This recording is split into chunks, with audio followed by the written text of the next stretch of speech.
Et si l'on vous demandait, qu'est-ce que c'est l'incarnation?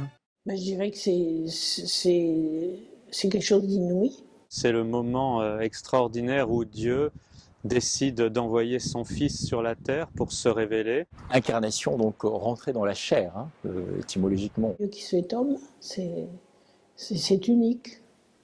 On ne trouve pas ailleurs, dans d'autres religions. C'est toujours en fait à saisir dans la dynamique en fait de la première alliance, avec quelque chose qui est de l'ordre de l'accomplissement. Ce Dieu connu par les Écritures, ce Dieu que les Juifs attendaient, le peuple de l'Alliance, et donc qui envoie son Fils pour rencontrer les hommes. Pour que nous puissions devenir des fils adoptifs, fils en fait dans le Fils. Donc pour que nous puissions partager en fait la divinité de Dieu. Son projet d'entrée en humanité est réalisé en Jésus de Nazareth. Nous avons des très bons récits dans les évangiles, particulièrement dans Luc, donc, où au plan historique, on situe l'histoire au moment où l'empereur fait un recensement. La Vierge Marie, qui donc avait reçu la visite d'un ange, lui disant qu'elle serait enceinte, eh bien, donc va enfanter son fils, le Fils de Dieu. Il faut faire l'exégèse des textes et voir que c'est pas une histoire. Il y a un côté merveilleux qui est aussi. Puis même aussi l'écriture. L'écriture ancienne est présente dans ces récits. Ça manifeste aux hommes la réalité de Dieu dans l'histoire, c'est-à-dire dans le temps des hommes. Dieu s'est rendu tangible, palpable même aux hommes et s'est révélé vraiment tel qu'il est en se mettant à leur niveau. Les raisons de la création, ou comme qui dirait aussi peut-être de l'incarnation dans le monde, c'est on peut ajouter un parce que, mais qui en fait ne veut rien dire, quoi. C'est sans raison, si vous voulez. C'est purement en fait par amour, puisque ce qui se révèle, c'est quelque chose qui existait déjà en Dieu, en fait en lui-même. De toute éternité, le Fils est dans le sein du Père, mais il y a eu quand même une étape dans l'histoire, c'est-à-dire son incarnation. Il n'est pas créé parce qu'il est le Fils éternel de Dieu, donc il sera engendré par Dieu. Engendré, c'est dans le sens où il vient de Dieu.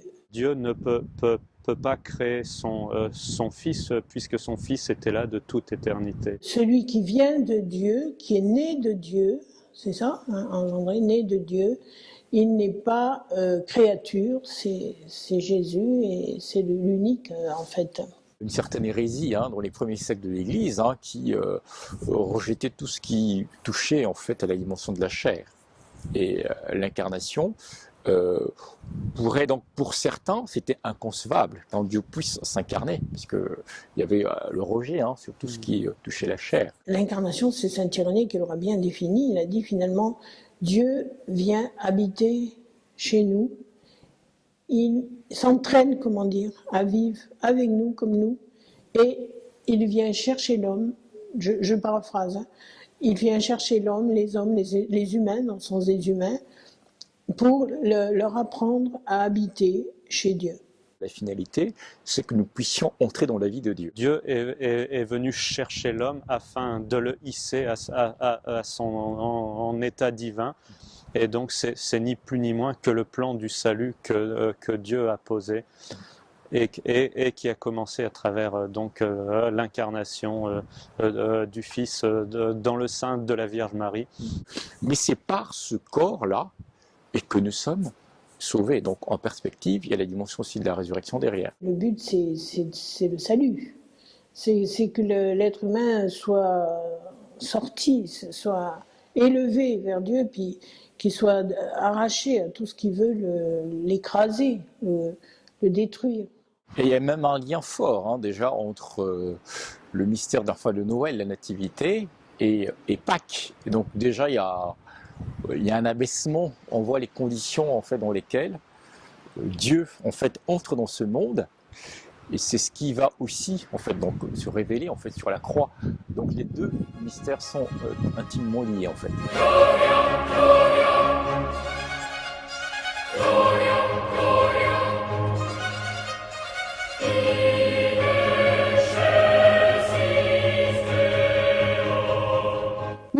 crois qu'on peut même aller plus loin parce que nous attendons la venue du Seigneur dans sa gloire. Hein. Donc il y a quelque chose qui est arrivé à un terme avec l'accomplissement des Écritures et des promesses en Jésus de Nazareth, qui Dieu fait homme. Mais il y a une étape qui est en avant, dans l'avenir, et on ne sait pas quand elle arrivera. C'est la venue en gloire du Fils de l'homme, justement, en Jésus de Nazareth. On ne sait pas comment ça sera, mais c'est un but, ça aussi.